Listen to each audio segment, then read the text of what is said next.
Are you ready for the good times, for the bad times, for every single thing in the world? Well, I hope you are, because it's time for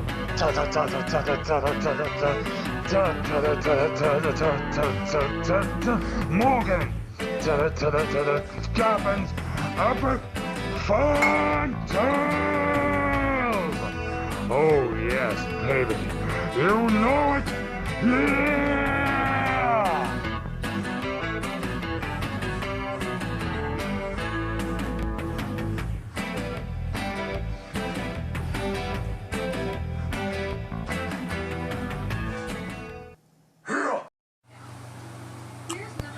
Hello YouTube, and welcome back to The Legendary Burrito, Part 4. Hold on a tick. Alright, so last we left off, it was 4:16 at 8:35 in the morning. And our quartet of heroes and heroines, Kips, Jolve, Jihku, and SadFace, had just gotten Carrot Top's bag, giant prop bag, Carrot C. Galligher. I need to get my special on.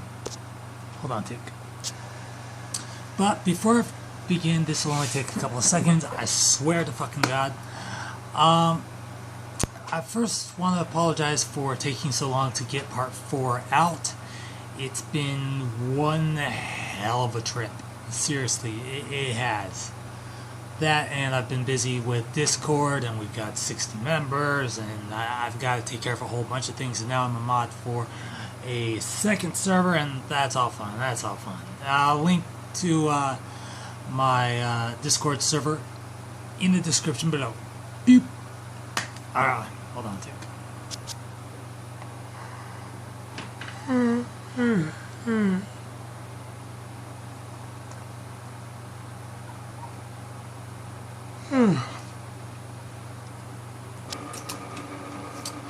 Alright, so they had just left the abandoned theater, actually the abandoned hotel, and like I said previously, okay, fun times, let's keep it going. So they had just are you done? Can I talk? Can I do my thing? So fuck. They had just left the hotel, and all of a sudden Kips gets a ring on his phone. So he's like, hold on guys, hold on. So he goes off a little ways, and Jolve, Jihku, and SadFace are all waiting in the car because they now have a car. This is fucking amazing. They can get to point A to point B faster. It is absolutely mind-blowing.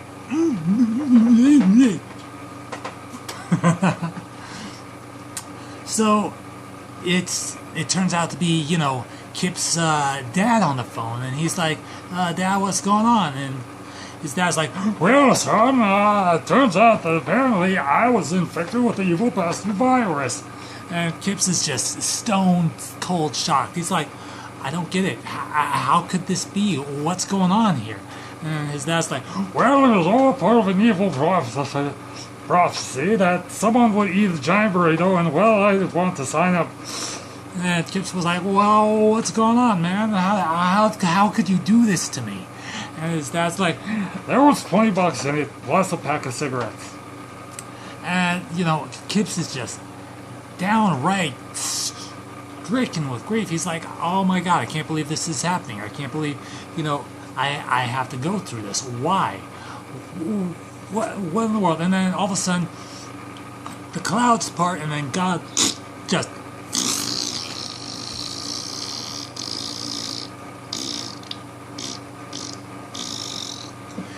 He just farts his way down to the ground, and Kips is like, God, what the fuck is going on? Why did you make my dad one of the evil bastards that I have to defeat? And God's like, dude, I had nothing to do with it. All I did was just go click, the universe happened, and then the rest is on you.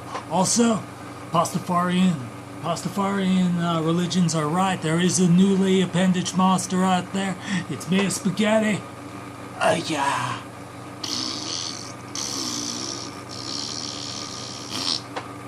And so he farts his way back to heaven.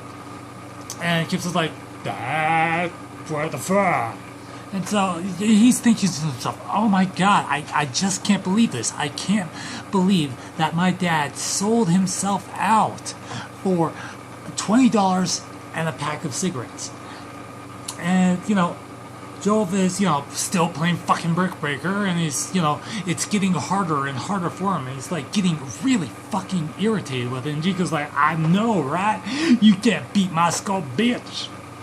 And Jolve is like, fuck you, man. I bought this game. So, Kips keeps thinking to himself, like, how do I have to go all the way back home and defeat my dad? What? Guys, help me out here. And SadFace is like, well, maybe if you just ask him for the piece of whatever, he'll give it to you without, a fight. And Kips is like, no, you just do not know my dad. You don't know him at all. Okay?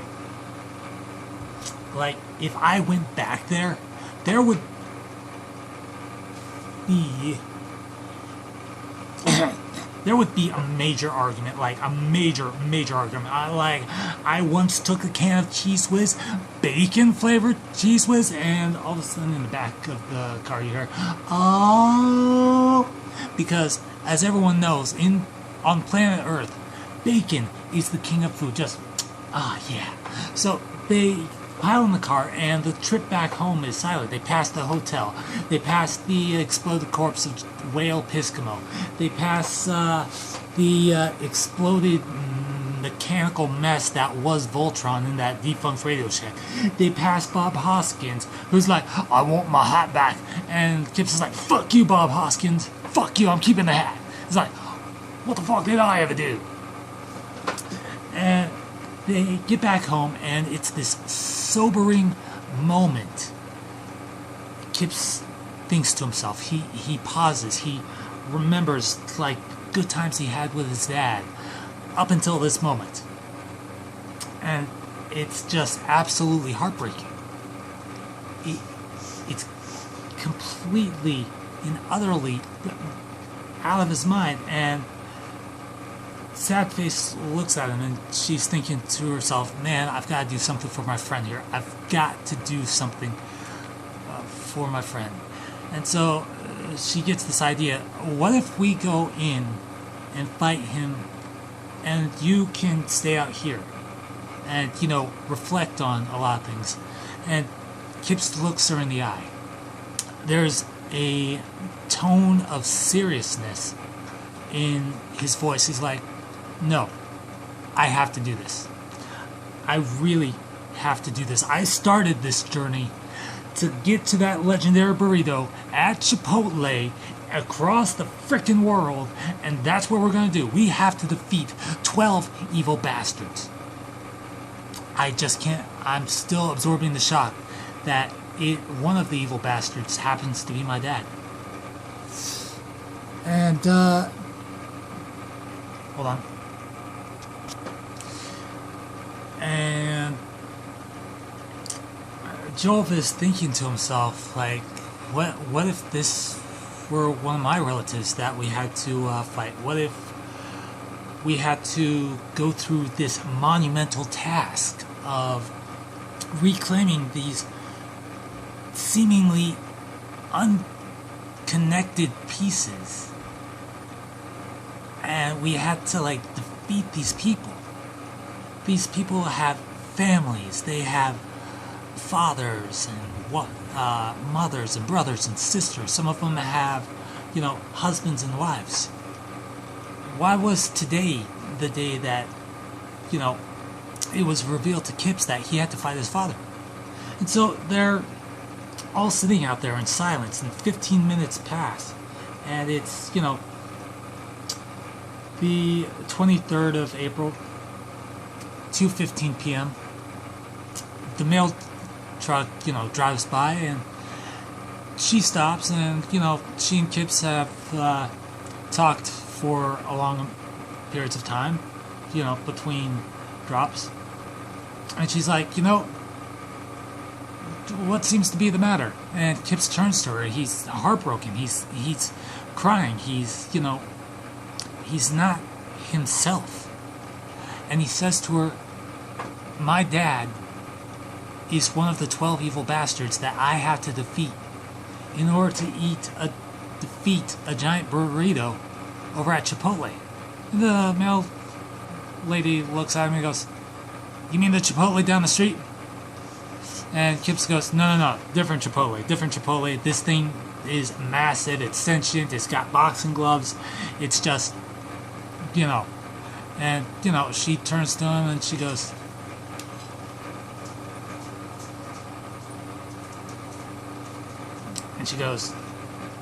well, I was contacted by the shady organization, and, you know, they told me that I had to stop someone who would come looking for the giant burrito. And this is another bomb, just blows his mind away, just absolutely horrifies him. Like, I can't believe this. Twice in one day, he has to get rid of his favorite male person, and he also has to defeat his dad. And Kips is just beside himself with grief. He doesn't even know how to process the information. So the mail lady goes, oh, here's what I'll do. I'm gonna go easy on you. We still have to fight. We still have to do this. If you want to achieve your goal, you have to power through every single obstacle that you can possibly imagine. Even the ones that seem like they'll just tear you apart inside. And Kips is like, yeah, I get that, but how? And she stops him right there. She looks him dead in the eye. She leans close and she goes, you, Kips, you have to defeat me. I don't like it any more than you do. But while you're trying to KO me, I'm going to try my best to KO you. And your friends. And Jolve, Jihku, and SadFace are like, well, finally, thank you for remembering us, Jesus Christ. But Kips isn't paying attention to that. He's not thinking about the burrito. He's not thinking about Chipotle. He's not thinking about this adventure. He's thinking about the fact that he has to eliminate, in a way kill, their mail lady and his own dad in order to, like, progress. It's this wall of doubt, this wall of, I'm not sure I can do this. And the mail lady, she smacks him in the head, just, get a hold of yourself. You think I want to do this? You think I want to be out here learning that I have to defeat you? Stop you from getting to the legendary burrito? Do you know what will happen if you get to that thing? Do you know? And he's like, no, I just want to get to it. I had no idea of the implications or, you know, the after effects or what it would happen. The mail lady, again, she steps close to him. She looks at him in the eye. She says, if you go after this legendary burrito, you will upset the balance that has been in place for thousands of years. The guys up top, they don't want you doing this. They can't have you doing this. And the guys at the bottom, they're suffering. They want you to press forward. And me, I'm just doing my job. I don't care either way. 4 days ago, I was just a mail lady. I went in my truck. I delivered mail, packages, gifts, parcels, you name it. But then I got tapped for this. And I wasn't happy about it. Now, I've been dropping packages and pieces of mail off at your place for far longer than you've been alive. I remember your dad when, and Kips stops her right there. He goes, when he didn't have the elephant trunk? And she goes, yeah. Now, you get your friends. And when you're ready, come at me. She starts to walk away. She stops, turns around. And in that instant, in her mind, Kips is no longer the person, the man that she watched grow up. He's no longer, to her, the little boy who, during the summers, would drag out the kiddie pool, fill it to the beyond capacity with water, and just play in it all day. He's no longer, to her, the teenager who celebrated getting his driver's license, or watched take his date to the winter ball, then the junior formal, then the senior prom. In that moment, she put away every single bit of fondness for him. To her, Kips was now an enemy. Kips, on the other hand, was having doubts. He was obstructed. He couldn't get past what was happening. Jolve, Jihku, and SadFace, they get out of the car. They clap a hand on his shoulder. And they say to him, actually SadFace says to him, we've got to do this, Kips. She has to go down.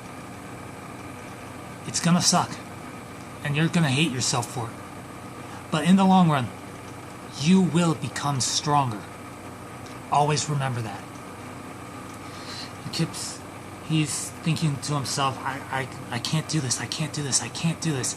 And all of a sudden, he hears a knock coming from the inside of his house. It's his dad. He's thinking to himself, well, what could he want? And his dad opens the door. His trunk's all waving about like, blah, blah, blah. And he's like, son, you have to do this. It sucks for everyone. But always know that,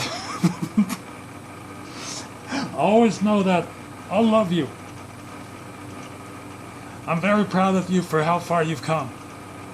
You got a good group of friends with you. Now, do your best and kick this lady's ass, so that way I can attempt to kick yours. And it's this odd sensation. Kips is thinking to himself, this is fucked up. This is beyond fucked up. He's paralyzed, but then there's this little tiny drop, this little spark that kind of sets something off within him.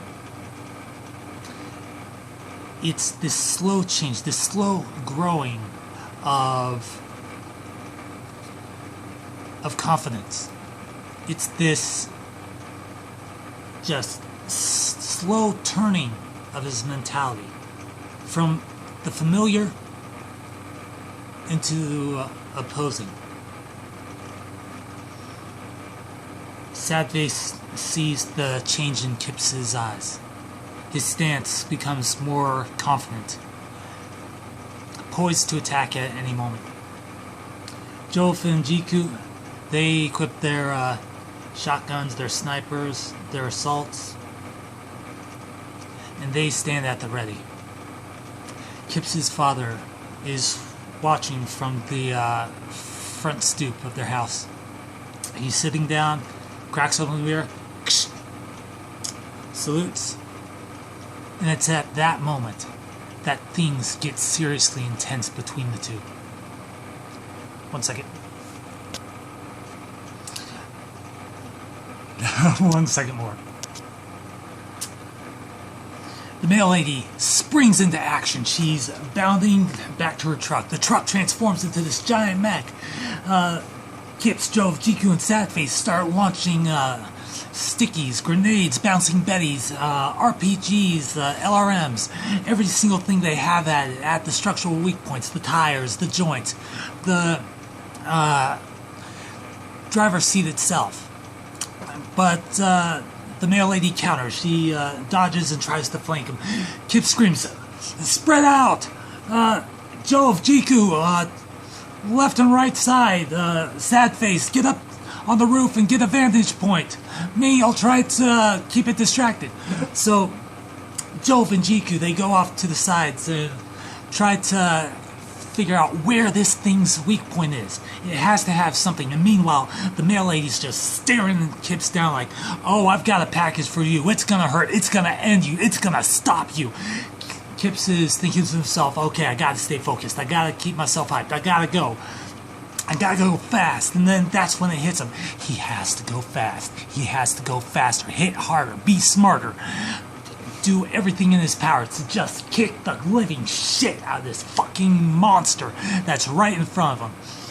And in that moment, the woman in the giant mail truck transformed into a giant mech is no longer the mail lady. It's no longer the person that delivered Christmas gifts from the grandparents. It's no longer the person that watched him grow up. It's no longer the person that spent Christmas Eve with them when he was 12 years old, or watched him take his date to the prom. To him, at that moment, she was in the same category as Bob Hoskins, as Voltron, as Sweet Tooth, as Whale Piscamo, as Carrot Top C. Galligher. To him, at that moment, she had become just another thing standing in his way, and his mind just snaps into focus. So he takes out 2 stickies and just lobs them right at the knee joints, but the mail lady's too fast. She swerves, she dodges, she leaps into the air, she causes tens of thousands of millions of dollars in structural damage to the surrounding cul-de-sac, but fuck it, it's just the neighborhood. They're gonna rebuild in 4 months anyway, and escrow is gonna make a shit ton of money. So in essence, in reality, she's kind of helping the market along, but she doesn't take into account of Jolve and Jihku at the sides in her blind spots. And Kip shouts right at that moment, "Go, go, go, go, go, go, go!" And so Jolve comes screaming out. He just power slides in between the mech's legs, aims up, finds the brake lines, and just snaps them both. The mech goes down for the count. Now it's Jiku's turn. He comes out. He Spartan kicks the living crap out of the ground, launches himself into the air, and lands on the hood of the giant mech face. And he's staring at the mail lady, and he's thinking of a clever line, but the mail lady is too fast. She commands the mech to just swat the living crap out of him. He goes slamming into the ground, skids a couple of feet. Finally, it's SadFace's on her vantage point. From her view, it's perfect. The open doors are facing her. She has the shot. She just has the shot. Her fingers on the fucking trigger. The crosshairs are aimed directly at the mail lady's head, but the mail lady just turns and just stares at her, just gives her a fucking death stare. And it becomes all too clear that the mail lady had this fucking thing planned from the get-go. From out of nowhere, these 2 other mailmen in smaller, crappier tinfoil mechs, or basically they were just mailmen wrapped in tinfoil thinking they were mechs because they went to Michael Bay's newest Transformer movies, Transformers, Dawn of, I don't know, the Scrap Heap, and they're just going, "Ah!" and without even a second thought, without even a minute. It's based on instinct. She just kills them both. They fall to the floor. She turns around, and the mech's just right there. The right headlight is right in her face, and the mail lady goes, "Oh, you thought you were going to do that, did you? You thought you were going to do that? Well, how about this?" And she raises a fist, and then Kips finally makes his move.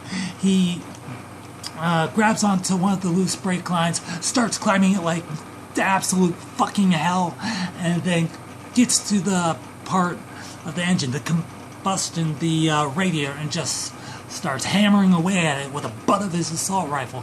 Then when the fan breaks, he just turns around, points the business end at the carburetor, and starts as much as he can. The bullets rip through the thing, strike the metal, and it starts sputtering. The mech just falters. It's all and the fist is literally 4 feet away from SadFace. She's petrified. He's like, "Take the shot! Take the fucking shot! Take her down!" And SadFace all of a sudden snaps into attention. Jolve and Jihku are throwing grenades into either side of the front seat, and those things are just sticking to her all over the face. One just pops right into her eye, and she's like, "No!"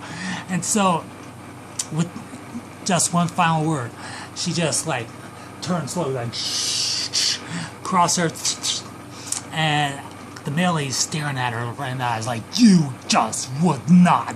And she nods her head like, "Yes, I would." Pulls the trigger, the bullet just explodes out of the barrel, hits one of the grenades, and all of a sudden it becomes 4th of July in April.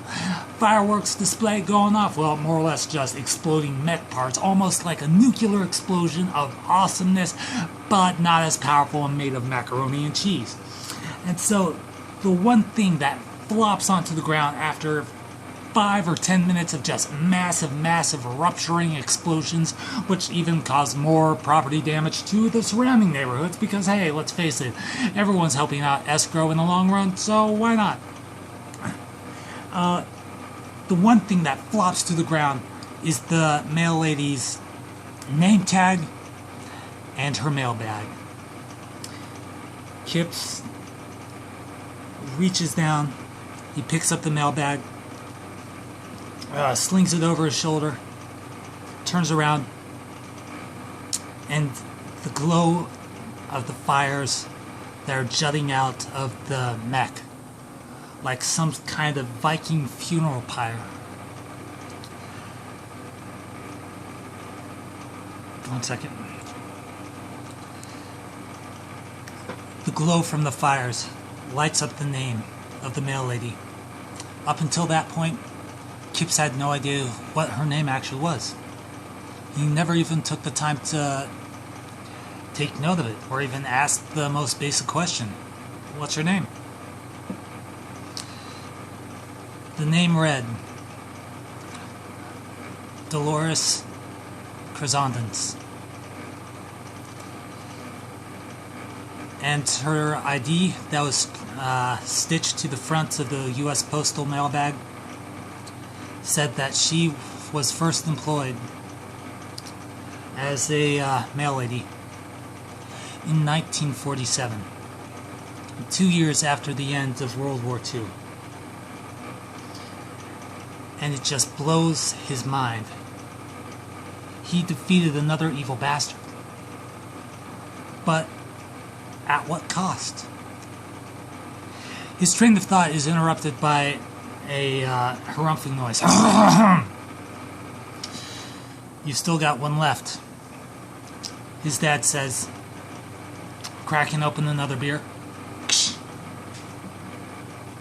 I love you, son. Do your best, and so will I. Kips starts crying. He doesn't want to do this. He can't. There's just something between him and this fight. Something more powerful than an urge to defeat a giant sentient burrito. Something more powerful than every single thing in the world. Love. love for his dad. The thought of trying to even fight his father, the man who had supported him for so long, after winning custody of him in the divorce case, the man who had worked 4 jobs for almost crap pay, who put him through school, who took him to the doctor when he scraped his knee. The man who had taken so much flack for getting an elephant trunk. He was standing right there. Tears in his eyes as well. Trunk just kind of limp. Just, come on, son. We've got to do this. And the same thing happens. His dad, at that moment, no longer thought of him as a son, but rather as an enemy. And it broke Kips. Jolve, Jihku, and SadFace, they see the tears well up in his eyes. He can't do it. Jolve exclaims, he can't fight his dad. SadFace, she doesn't know how to console him. She'd never seen Kips like this before. It was just terrifying. This moment, up until this moment, Kips had totally been in control of himself. Kips was the undefeatable superhero, the leader of their little ragtag group. To Jolve and Jihku, Kips was their man, Kips was their mate, Kips was their teammate, Kips was their clan leader. And to see him brought so low by Chipotle, who had employed both his favorite mail lady and his father, it stirred something within them. Joel finally puts away Brick Breaker. He actually breaks Brick Breaker, stomps on it flat, and then for good measure, shoots it point blank with a shotgun. He turns to Jihku and goes, "We've got to do something. We've got to nail this thing to the ground fast." And Jihku agrees. He's like, "Alright, let's do this."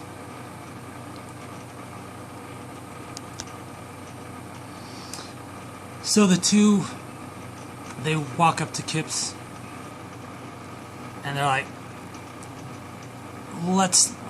let me and Jolve handle this. We can do it, man. We know that you don't have it in you. And Kips stops him right there. He's like, "I have to do this. If I don't, then everything we've worked for, everything we've gotten, every person we've defeated up to this point, it will be for nothing if I can't do this myself." His dad's like, "What are you waiting for? Come at me." There's no longer any sign of family. There's no longer any sign of familiarity. There's no love in his father's eyes. Just a cold, menacing glare, daring Kips to make the first move. Kips, in his mind, everything else just kind of faded away. It was just pitch black with 2 spotlights, one and the other on his dad. There's a heartbeat. Everyone else just fades away. Everyone just disappears. His dad looks at him. The trunk falls away, reveals his face.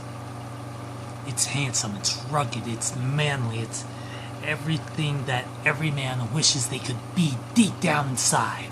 The kind of man that could fell an entire force with just one fucking swoop of an axe. The kind of man that can land any single fucking lady in the world. And Kips is bewildered. And he has to ask, Dad, why did you do this? Why did you disfigure yourself in such a way that it left you this weirdly grotesque thing? His father looks at him dead in the eye. No warmth in his voice. Nothing. Ooh, I don't want that. I want that. I want that. And there's just something demanding about his presence. His father looks him right in the eye and says, Kipper, I'm going to tell you 3 things that you're going to take with you for the rest of your journey. Number 1, my name is Bauer Longsteel. Number 2, within you is the strength and conviction to do anything you set your mind to. Anything at all. If you want to defeat a giant sentient burrito at a faraway Chipotle, then fucking A, you gotta go out there and you gotta get what you gotta get. Number 3, your mother didn't leave me because she was mad at me. Your mother left me because I cheated on her with her sister during her birthday, on our anniversary, in the guest room that's located right next to the kitchen where everyone was preparing the cake. This sinks in. Kips knows this is a lie. He wants to believe this is a lie. The truth just breaks him down even more. You cheated on Mom? He asks, a little bit of tremble in his voice. And all of a sudden, there's this slow, boiling anger. He knows it's a lie. He wants to believe it's a lie. It has to be a lie. And his dad smiles. He goes, yeah, son, it's true. I banged her sister. Banged her hard. She sung at an A flat. Kips couldn't believe this. His dad was joking about something this monumental, something he had kept from Kips for years. How long? How long have you kept this secret? He asks. There's a broiling anger to his voice. There's this destructive urge slowly building up. His dad laughs. Boy, I've been keeping it from you since you were 3 years old. And it's at that moment that Kips launches forward. He raises his arm, ready to just beat the living shit out of his dad. He gets within 4 inches of it. 4. He's this close. There's an anger in his eyes. His fist is raised. There's a grit in his voice. You monster! He screams. How could you do this? How could you do that to Mom? His dad just smiles. You know, son, you're kind of a big idiot. Your mom was a big idiot. Hell, her whole side of the family was a bunch of big idiots. It's at that point that he's just about to deck him. He's just about to smash his head on for all the shit that he's pulled.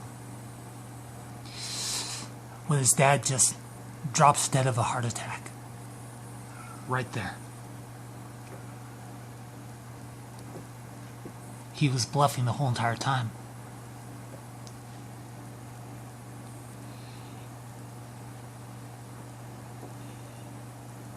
He wanted this. He wanted Kips to end him before his own body failed him. Before time and time alone took him away.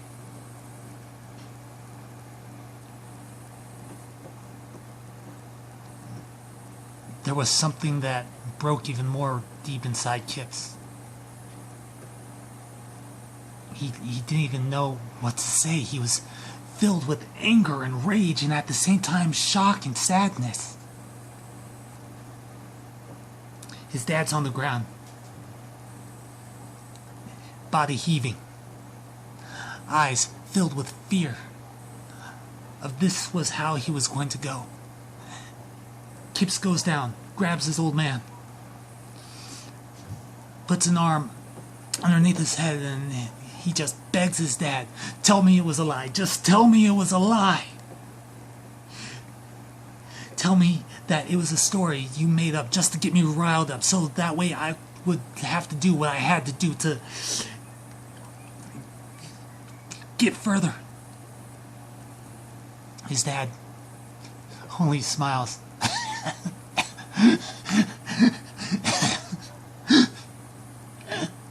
It was... And he fades. He just fades away. Was it a lie or was it the truth? Was it a lie or was it the truth? Nothing else mattered. It just crushed him. The not knowing for certain whether what his dad told him was the truth or not. Bauer had eaten healthy, exercised regularly. Hell, he was a picture of fitness. Even his doctors couldn't explain it. Jolve, Jihku, and SadFace, they all go to comfort him, offer their condolences. We're so sorry. We're so sorry, Kips, is all SadFace can say. Jolve breaks down crying. Even before Kips does. It was ironic.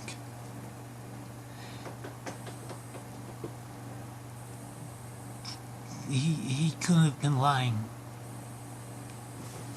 He knew what was happening, and he held out for as long as possible.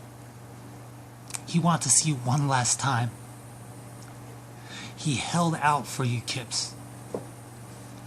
Joel says, his voice cracking just a little bit. Jihku,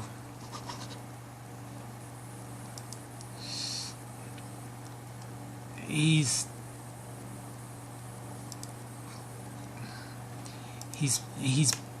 devastated.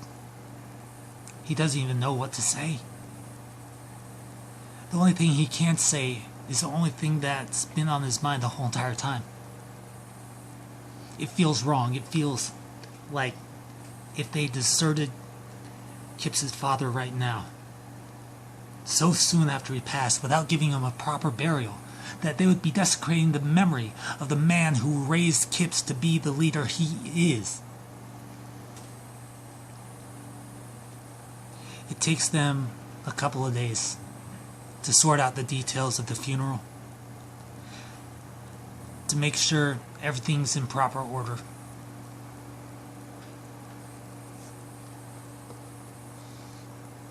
But the service was nice.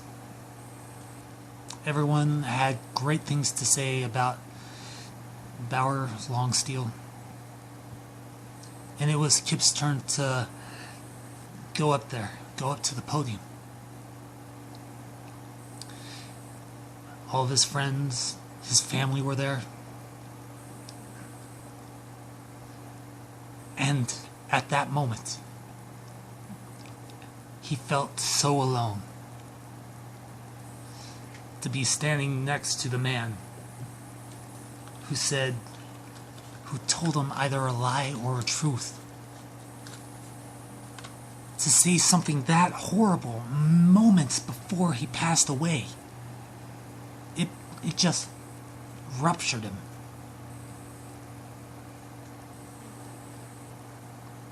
Kips slowly stands up. His feet feel like anvils against the carpeted floor.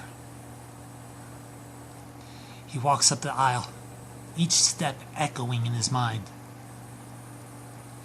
Thump, thump, thump, thump.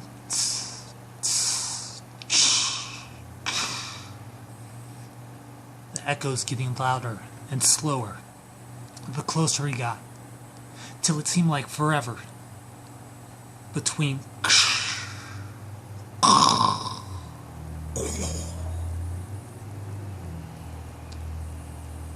he wanted to turn tail and run.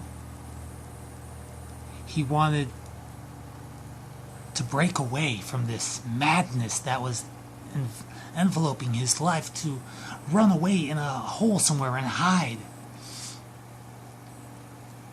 He turned back to his friends. Jolve, nodding sincerely to urge him onwards. Jihku giving him a thumbs up, saying, "Be brave. Be yourself. Say what's on your mind. It's just you and us. SadFace. She's torn."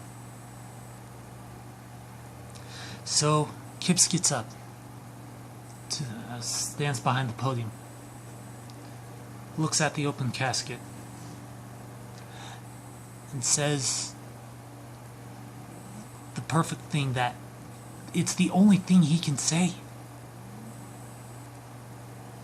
He clears his throat, takes a deep breath, and says his piece.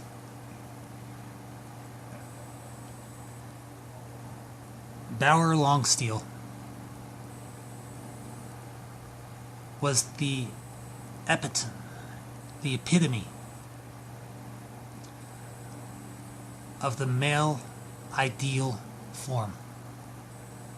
He was strong, charismatic, wonderful, a loving father, a devoted husband, at least for as long as the two were married. And he taught me a few things growing up. The first being, always believe in yourself. Push forward. The second being, never microwave an iPhone trying to recharge the battery. That's just common sense. Dad, Bower, he always had a sense of humor about him. An air like he was always 5 steps ahead of you, no matter how fast you ran, no matter how well you prepared.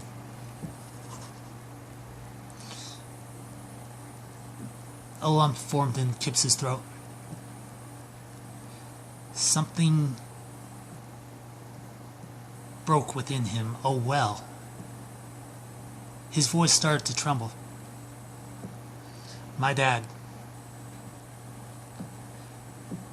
ended his life telling me that Mom didn't leave him because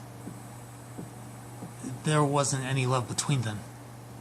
He told me that she left him because he cheated on her. His last words to me were, "It was," and then he faded. Where does that leave me? For a man who for all the world, for all the time that he had touted honesty, truth, perseverance, justice, good over evil, kindness over cruelty. Where does that leave me?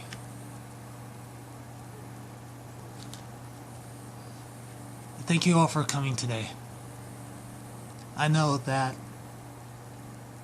were he still alive, he'd be right up here, cracking open a beer, smiling, telling stories about how he and Uncle Tim used to go deep into the forest and fight bears. How they would take the old beat-up 4x4 and go dune running. How they would stay up till the crack-ass of dawn just to watch the sunrise. Or go out to the lake, whatever the fuck, and just stare at the fish as they would jump into the air. They would also shoot the crap out of the fish, but you know what, it was a beautiful sight. There were a few giggles here and there. Kip spent another couple of minutes talking. There wasn't any destination to the words he was saying. He just kept going. He kept going until there wasn't anything left to say.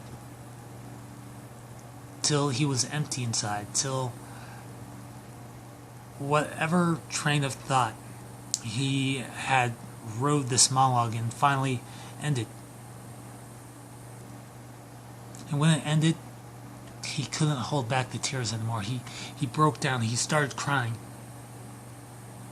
He turned to the casket which held his dad,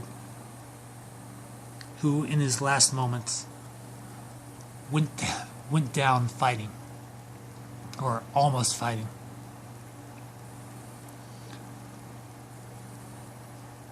He turned to him. His dad, prepared wonderfully in the finest suit, his hair combed just so.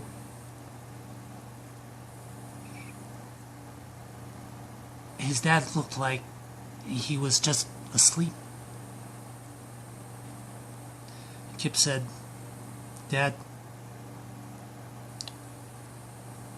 should I perish on this way, on my journey, just know that you and I, as soon as I get up there, we're going to finish that fight. And you're going to tell me the truth. I love you. I'll miss you. Rest in peace." The auditorium was silent as Kips walked from behind the podium back to his seat with his friends. There was silence. The following day, they went up to the cemetery and watched the casket be lowered into the ground. He stayed behind to help the gravedigger fill up the plot, tamp it down, and stayed even longer after that to just meditate on his final moments with his dad. Unbeknownst to him, a car pulled up. Out stepped a man in a trench coat, a wide-brimmed brown fedora, dark sunglasses. His movements were sinister, almost stalking in a way, predatory. He walked up behind the man, who was still deep in mourning over his father, tapped him on the shoulder, said, "Kips Longsteel," in a threatening tone of voice. Kips didn't respond. He knew what was going on. He just didn't want to pay any more attention to it. Again, the man in the trench coat tapped him on the shoulder, this time a little bit harder. "Kips Longsteel." Kips turned around. there was an anger in his eyes, an anger that had never been felt before by him. He turned around, a snarl in his tone. "What do you want? Can't you see that I'm mourning my father? Can't you leave me alone for 1 second? Do I always have to push forward for you assholes? I just lost my father. You have the gall to show your face up here after what you put him through? He signed on for $20 and a pack of cigarettes. And then he died. He died of a heart attack, right as I was about to end him. And this is what you do?" And the man in the trench coat just laughs, smiles. "Your father was a worthless piece of shit." And Kips just fucking decks him. He crawls over him. He bears down on him. He growls, "You will never speak of my father ever again. Do you understand me?" The man in the trench coat just laughs and laughs, almost mocking the memory of his father. "Again, your dad was a worthless slob. He came begging to us. He was $20 short and needed a pack of smokes. And all we wanted in return was for you to get riled up."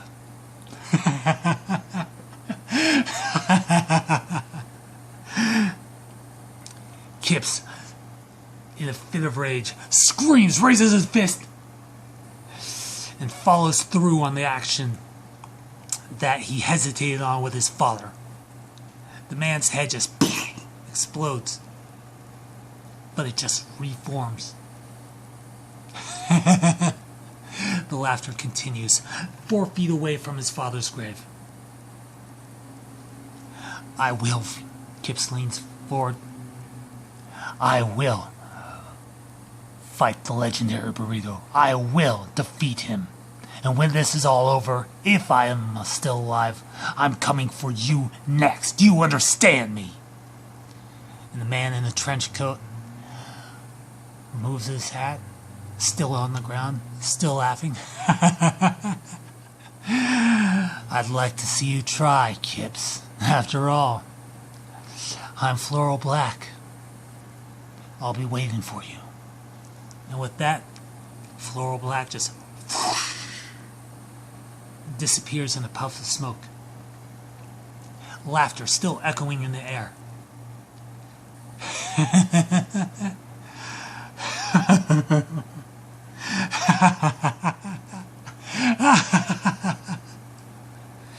It fades away into silence. Kips is all alone. Rage built up in his heart, a new determination filling him. SadFace runs up to him, gives him a hug, wondering, what's going on? What's going on? Who was that? Kips says, "It was just an old friend. It was an old friend. Formerly. Come on, we've got to go.